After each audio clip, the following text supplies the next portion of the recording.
10 de septiembre, Día Internacional de la Prevención del Suicidio. Hoy hablaremos de este tema con Liliana Augusto.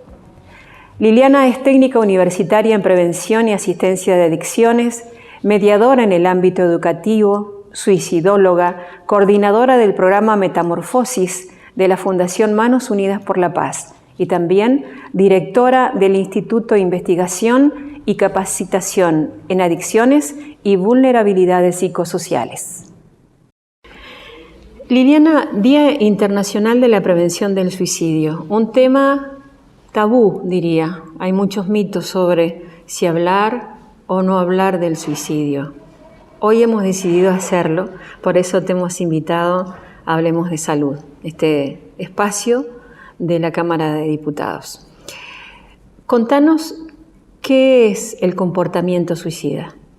Bueno, en principio muchas gracias por la invitación y segundo, decirte que desde el 2015 es el Día Nacional también de la Prevención del Suicidio. O sea, es mundial y nacional, ¿sí? Porque en el 2015 se reglamentó la ley de prevención del suicidio en la Argentina. ¿Qué es el comportamiento suicida? El comportamiento suicida es multicausal, ¿sí? No es por un solo motivo o una sola cosa que esté transitando la persona que lo padece.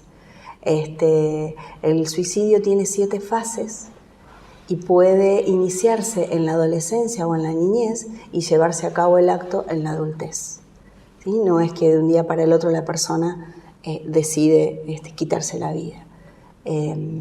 Es un proceso quizás en alguna etapa puede quedar como congelado y después volver a reactivarse, ¿sí? Pero es multicausal. ¿De qué modo, si es que lo hay, se puede detectar o la familia de la persona que está con este padecimiento psíquico puede detectar y ayudar? Mira, la persona siempre muestra una desesperanza, muestra un desgano, ganas de no seguir, empieza a regalar sus pertenencias más preciadas, empieza a generar desinterés por la vida, deja de hacer las cosas que le hacía sentir bien, empieza a dar mensajes como no quiero vivir más o como estoy cansado, quiero dormirme y no despertarme. O sea, tiene síntomas que ya están en la fase final, digamos en la crisis, de que la persona da todos estos indicios de que no quiere seguir viviendo, como una depresión bastante acentuada, ¿no? Entonces ahí son como luces amarillas que del alrededor de la persona, la familia, amigos, es como que tienen que tener en cuenta. Uno de los mitos, se dice que la persona que habla de que se va a suicidar, no lo va a hacer. En realidad no, si lo dice es un llamado de atención. Entonces tenemos que ocuparnos. A ver, hablar con la persona, qué pasa, qué siente, por qué está tan desesperanzado. Y uno de los errores que cometemos las personas que estamos en contacto es el desactivar esto, el decirle, no, pero vos no podés pensar así, vos no podés sentir esto, pensá en tus hijos, pensá en tu familia. Y la persona que transita esta ideación suicida no piensa ni en la familia, ni en los hijos, ni en los seres queridos. Quiere dejar de sufrir. Los cuadros de depresión son tratables hoy, sí, porque se sabe que es un desequilibrio químico a nivel del cerebro. Entonces, hay una posibilidad para ayudar a estas personas con ideación suicida. ¿De qué manera se puede llevar a la persona a hacer un tratamiento?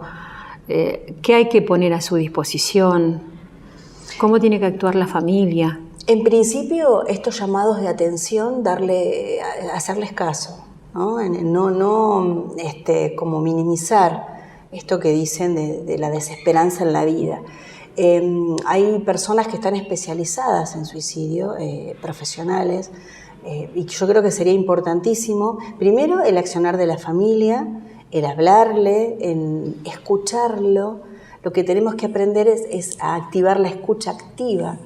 La escucha activa es escuchar qué es lo que le pasa al otro sin uno retrucar y decir o minimizar su problema o decir esto lo que te pasa no es grave, hay cosas peores o mira lo que me pasó a mí. Lo que tenemos que aprender es no poner ejemplos nuestros, ¿sí? Y escuchar al otro.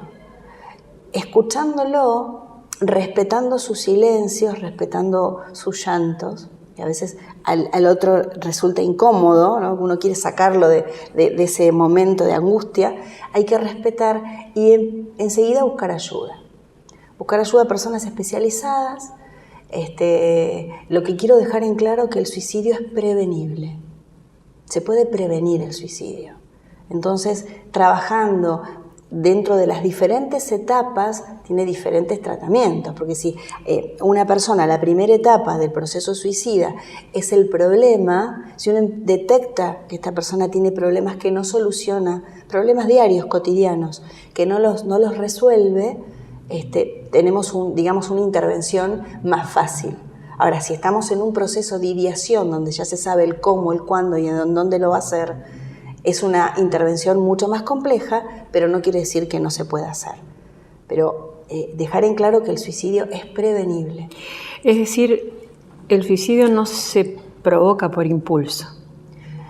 No digo que no haya casos que haya pasado, porque la persona tiene otro trastorno, ¿no? Quizás esto de la impulsividad y estas cosas, pero en realidad un gran porcentaje es prevenible. Se puede trabajar. ¿En qué franjas etarias se es más vulnerable? En la adolescencia, desde 15 a 29 años. Es la etapa que más registros de suicidios hay a nivel mundial. Y te quiero contar que en el 2020 la Organización Mundial de la Salud lo había declarado como pandemia. ¿Sí? Una persona cada 40 segundos se suicida en el mundo. Recién dijiste que el suicidio es querer escapar del sufrimiento. También hay muchas cosas que se dicen al respecto. Hay que ser muy valiente para hacer esto. En realidad es un acto de desesperación. Es un acto de desesperanza. En realidad la persona que intenta o que piensa en suicidarse, no quiere sufrir, no quiere padecer más ese problema y no encuentra la salida. No piensa en la muerte, piensa en dejar de sufrir y no tiene otra alternativa que no sea quitarse la vida. Mencionaste recién esta franja etaria que arranca en la adolescencia y la juventud. Y también diste estos datos tan impresionantes del 2020 de la Organización Mundial de la Salud. ¿En Mendoza cómo estamos? Mira, te cuento que Mendoza es una de las 4 provincias que no adhirió a la ley de prevención del suicidio todavía. No hay estadísticas, digamos, reales. No hay un proceso de estadísticas en Mendoza, oficiales, perdón. Sí sé que hay diferentes departamentos donde tienen mucha más intentos de suicidio y suicidios en adolescentes, ¿sí? Pero no tenemos un registro, al no estar adherida a la ley, es difícil hacer un registro nacional, ¿no? Por ejemplo, te cuento que en Buenos Aires, en Ciudad de Buenos Aires, antes del 2015 no había suicidios. Y en realidad, había suicidios registrados. Desde que se implementa la ley, hay como más registros, entonces tenemos ya porcentajes de suicidio. Es muy difícil, porque muchas veces no se anotan como suicidios, o como muerte súbita, o como accidentes. Entonces, esto de la ley está bueno que se implemente y que se tengan registros fehacientes, estadísticas fehacientes de los suicidios a nivel nacional. En las escuelas, por ejemplo, ¿los docentes pueden detectar y hacer algún tipo de prevención?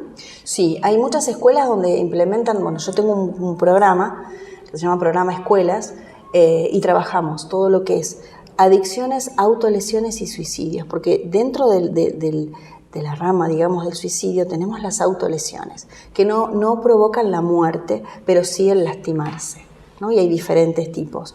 Y hay escuelas que están trabajando muy bien y hay docentes que pueden detectar, no tienen que ser profesionales en este tema para detectar que algún alumno está pasando o está transitando algún problema tanto de ideación suicida, de desesperanza o de autolesiones. Uh-huh. ¿Y cómo se genera ese vínculo entre el docente, en este caso que estamos hablando, y el adolescente o el joven que está atravesando este momento difícil? El docente o el preceptor o la persona que trabaja en la escuela, porque a veces no solo es el docente, ¿no? El señor del kiosco, por ejemplo, quizás tiene mucho más contacto que un docente que está 2 o 3 horas semanales. El preceptor.